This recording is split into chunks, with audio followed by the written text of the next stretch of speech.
Hello traders, வணக்கம். எல்லாரும் நல்லா இருப்பீங்கன்னு நினைக்கிறேன். ஸோ இன்னைக்கு மார்க்கெட்டில் என்ன நடந்துச்சு, மார்க்கெட் எப்படி மூவ் ஆச்சு, ஸோ நம்ம என்ன ட்ரேட் பண்ணோம், நம்ம இன்ட்ராடே பண்ணோமா இல்லையா, ஸோ அப்படின்னு பார்த்தீங்கன்னா ஜெரோதில் open interest issue out of the மணியில் பார்த்தீங்கன்னா நம்மளால் பை பண்ண முடியல. ஸோ கடந்த ஒரு 2-3 நாள் அந்த இஷ்யூ நிறைய யூசர்ஸுக்கு வந்திருக்கு, எனக்கு வந்திருக்கு. ஸோ இன்னைக்கு பார்த்தீங்கன்னா நான் அதை டேக்கிள் பண்ணி ஒரு ஆர்டர் பிளேஸ் பண்ணிட்டேன். அயன் பட்டர்ஃப்ளை ஸ்ட்ராட்டஜி வந்து போட்டேன் பேங்க் நிஃப்டியில். ஓகேங்களா? ஸோ அது எப்படி பண்ணேன் அப்படிங்கிறத பற்றி, அது எதாச்சியாக நடந்துச்சா இல்லை நான் எதாவது பண்ணதுனால நடந்துச்சான்னு தெரியல. நெக்ஸ்ட் டைம் ட்ரை பண்ணும்போது தான் தெரியும். ஓகேங்களா? ஸோ அதை பற்றி நான் உங்கள்கிட்ட டீட்டெயிலாக சொல்கிறேன். ஓகேங்களா? ஸோ இன்னைக்கு பார்த்தீங்கன்னா மார்க்கெட் வந்து கேப் அப் ஓப்பனிங் தான். ஸோ இன்னைக்கு வந்து பயங்கரமான ஒரு கேப் அப். ஏன்னா நமக்கு எஸ்ஜிஎக்ஸ் நிஃப்டி கிளியராக இண்டிகேட் பண்ணுது மார்க்கெட் வந்து கேப் அப்னு சொல்லிட்டு. ஸோ அந்த கேப் அப் பார்த்தீங்கன்னா சஸ்டைன் ஆயிடுச்சு, ஒரே லெவலில் வந்து சஸ்டைன் ஆயிடுச்சு. நமக்கு வந்து டைரக்ஷன்லேயே எடுக்கல, நமக்கு வந்து பை சைடோ இல்லை செல் சைடோ வந்து மார்க்கெட் மூவ் ஆகலை. ப்ளஸ் பார்த்தீங்கன்னா நமக்கு அந்த 20 அண்ட் 50 இஎம்ஏ இந்த ரேஞ்சுக்குள்ளேயே வந்து ட்ரேட் ஆகி க்ளோஸ் ஆயிடுச்சு. ஓகேங்களா? ஸோ பேங்க் நிஃப்டி கிட்டத்தட்ட இன்னைக்கு ரெண்டுமே சிமிலராக தான் இருந்துச்சு. ஸோ நாளைக்கு என்ன நடக்க வாய்ப்புகள் இருக்கு அப்படின்னு பார்த்தீங்கன்னா, நாளைக்கு மார்க்கெட் வந்து எய்தர் நாளைக்கும் கன்சாலிடேட் ஆகணும், இல்லைன்னா பார்த்தீங்கன்னா எனக்கு தெரிஞ்சு நாளைக்கு செல்லிங்க்கு வந்து நிறைய ஆப்பர்ச்சுனிட்டி இருக்கிற மாதிரி தெரியுது. அதுக்கு ரீசன் என்ன அப்படின்னு பார்த்தீங்கன்னா, ஸோ இன்னைக்கு பார்த்தீங்கன்னா மார்க்கெட் வந்து கன்சாலிடேட் ஆயிடுச்சு. ஓகேங்களா? ஸோ இன்னைக்கு விடுங்க, இதுக்கு முன்னாடி பார்த்தீங்கன்னா ஒரு 2-3 டேஸாக மார்க்கெட் பயங்கர ட்ரெண்டிங். டெய்லியும் பார்த்தீங்கன்னா மினிமம் 1%, 0.9% வந்து ட்ரேட் ஆகிட்டு இருக்கு இல்லையா?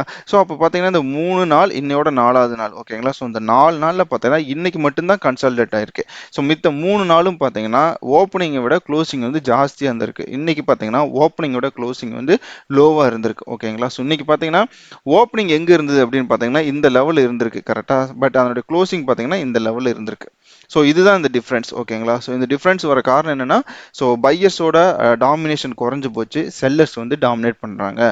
ஸோ அப்போ மார்க்கெட் வந்து ஒரு ரேலி போயிடுச்சு, அதுக்கப்புறம் ஒரு கரெக்ஷனுக்கு வந்து வெயிட் பண்ணுது அப்படின்னு சொல்லி நம்ம எடுத்துக்கலாம். நான் என்ன சொல்ல வரேன் அப்படின்னு பார்த்தீங்கன்னா, இப்போ மார்க்கெட் பார்த்தீங்கன்னா இப்போ ஒரு நல்ல இப்படி மூவ் ஆயிடுச்சு, இப்போ மறுபடியும் ஒரு கரெக்ஷனை போட்டு மறுபடியும் மூவ் ஆக நிறையவே சான்சஸ் இருக்கு.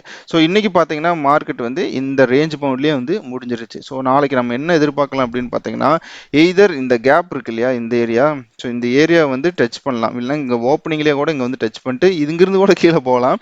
பட் வாய்ப்புகள் என்னென்ன இருக்குது அப்படின்னு சொல்கிறேன். ஓகேங்களா? ஸோ இந்த லெவலுக்கு வந்துட்டு மறுபடியும் இங்கே ட்ரேட் ஆக வாய்ப்புகள் இருக்குது, இல்லைன்னா கீழே போக நிறையவே சான்சஸ் இருக்குது. பட் நான் வந்து நாளைக்கு புல்லிஷ் கிடையாது. இதர் நாளைக்கு வந்து மார்க்கெட் கன்சாலிடேஷனில் இருக்கணும், இல்லைன்னா பார்த்தீங்கன்னா மார்க்கெட் வந்து டவுன் ட்ரெண்டில் இருக்கணும். ஸோ இதே என்னோட வியூ நாளைக்கு பொறுத்த வரைக்கும். ஏன்னு பார்த்தீங்கன்னா நமக்கு இண்டிகேட்டர் என்ன சொல்லுது அப்படின்னு பார்த்தீங்கன்னா, இண்டிகேட்டரில் பார்த்தீங்கன்னா நமக்கு ஒரு யூ டைப்பில் இருக்குங்க. பார்த்தீங்கன்னா யூ டைப். ஸோ இந்த மற்ற நாட்கள் எல்லாமே பார்த்தீங்கன்னா ஓப்பனை விட க்ளோஸ் வந்து ஜாஸ்தியாக இருந்திருக்கு இல்லையா? அப்போ இண்டிகேட்டரும் பார்த்தீங்கன்னா அதுக்கு மேலே அதுக்குள்ளேயே தான் ட்ரேட் ஆகிட்டு இருக்கு. பட் இன்னைக்கு பார்த்தீங்கன்னாவே உங்களுக்கு தெரிஞ்சிருக்கும், இண்டிகேட்டர் வந்து ஒரு யூ டைப்பில் இருக்குது இல்லையா? யூ டைப் இந்த சென்ஸ் நான் எப்படி சொல்கிறேன்னா இந்த மாதிரி யூ டைப். ஸோ இந்த மார்க்கெட் வந்து இங்கேயே கன்சல்டேட் ஆகலாம், இல்லைன்னா கீழே வரலாம். இது என்னோட கணிப்பு. ப்ளஸ் என்னென்னு பார்த்தீங்கன்னா மார்க்கெட் எப்பவுமே இடையே மூவ் ஆகிட்டே இருக்காது, கொஞ்சம் கரெக்ஷன் போட்டுட்டு தான் மறுபடியும் போகும். நாளைக்கு வரை எக்ஸ்பைரி டே இல்லையா? ஸோ அதனால் கொஞ்சம் கரெக்ஷன் இருக்குன்னு சொல்லிட்டு நான் எதிர்பார்த்துட்டு இருக்கேன். ஸோ நான் வந்து இன்னைக்கு அதை பேஸ் பண்ணி, இந்த வியூவை பேஸ் பண்ணி நான் வந்து ட்ரேட் பண்ணேன். ஸோ அதில் பார்த்தீங்கன்னா எனக்கு ஒரு 2000 ருபீஸ் வந்து ப்ராஃபிட்டில் தான் இருக்குது.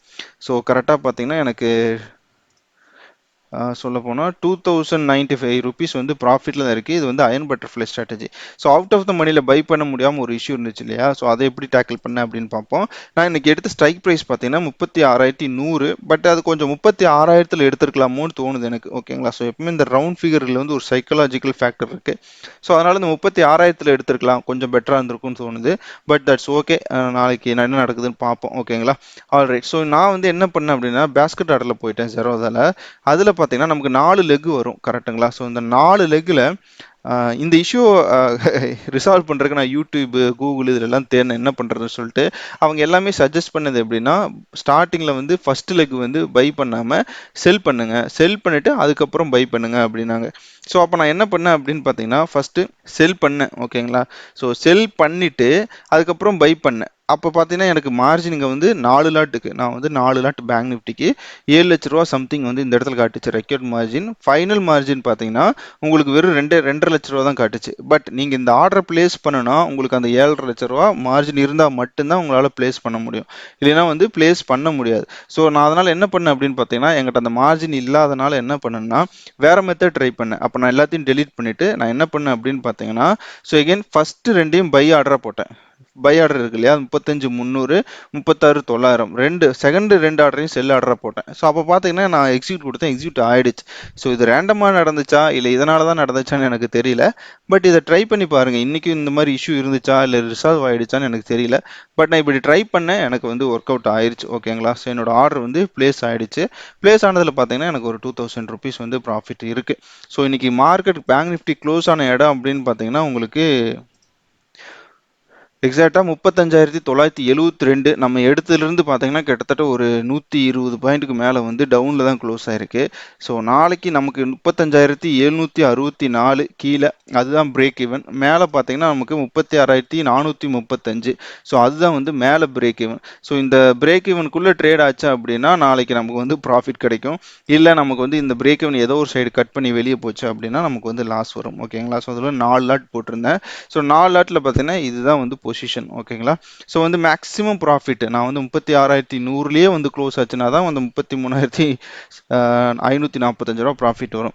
இல்லைன்னா எனக்கு வந்து மேக்ஸிமம் லாஸ். ஸோ நான் வந்து லாஸை வந்து கட் பண்ணணும் அப்படின்னா என்னோட பிரேக் ஈவனை கட் பண்ணி வரும்போதே நான் வந்து லாஸை கட் பண்ணணும். ரொம்ப சிம்பிளாக சொல்ல போனால். ஓகேங்களா. இவ்வளோலாம் வெயிட் பண்ண வேண்டிய அவசியமே கிடையாது. ஸோ அப்போ நான் கட் பண்ணிவிடுவேன். நாளைக்கு தான் நான் எக்ஸ்பெரியா கட் பண்ணிவிடுவேன். ஸோ வெயிட் பண்ணி பார்த்துருவோம் என்ன நடக்குதுன்னு சொல்லிட்டு, நம்ம அனலிசிஸ் ஒர்க் அவுட் ஆகுதா இல்லையா அப்படின்னு சொல்லிட்டு. ஓகேங்களா. ஸோ இந்த ஸ்ட்ராட்டஜியை பற்றி நான் ஆல்ரெடி ஒரு வீடியோ போட்டிருக்கேன், பெஸ்ட் ஆப்ஷன் ஸ்ட்ராட்டஜின்னு சொல்லிட்டு வீடியோ இருக்கும். அந்த வீடியோட லிங்க் இந்த வீடியோ கூட டிஸ்கிரிப்ஷனில் செக் பண்ணுங்க, லிங்க் இருக்கும். ஓகேங்களா. ஸோ நீங்கள் அதை வாட்ச் பண்ணலாம். ஸோ பார்ப்போம் நாளைக்கு என்ன நடக்குதுன்னு சொல்லிட்டு. ஸோ ரொம்ப சிம்பிளாக தான் இருக்கும், நீங்கள் கற்றுக்கிற மாதிரி தான் இருக்கும். இது எங்கே அப்ளை பண்ணலாம் அப்படிங்கிறது எல்லாத்தையும் சொல்லியிருப்பேன். ஸோ நீங்கள் அந்த வீடியோவில் பார்த்து செக் பண்ணிக்கோங்க. ஓகேங்களா. ஸோ இந்த வீடியோவில் நான் சொன்ன இன்ஃபர்மேஷன்ஸ் உங்களுக்கு பிடிச்சிருந்தது அப்படின்னா நம்ம சேனலை மறக்காமல் லைக் பண்ணுங்கள், சப்ஸ்கிரைப் பண்ணுங்கள், உங்கள் நண்பர்களுக்கும் ஷேர் பண்ணுங்கள். ஓகேங்களா. ஸோ இந்த வீடியோ பொறுமையை பார்த்த எல்லாருக்கும் ரொம்ப ரொம்ப நன்றி. தேங்க்ஸ் ஃபார் வாட்சிங் this video. Have a good day.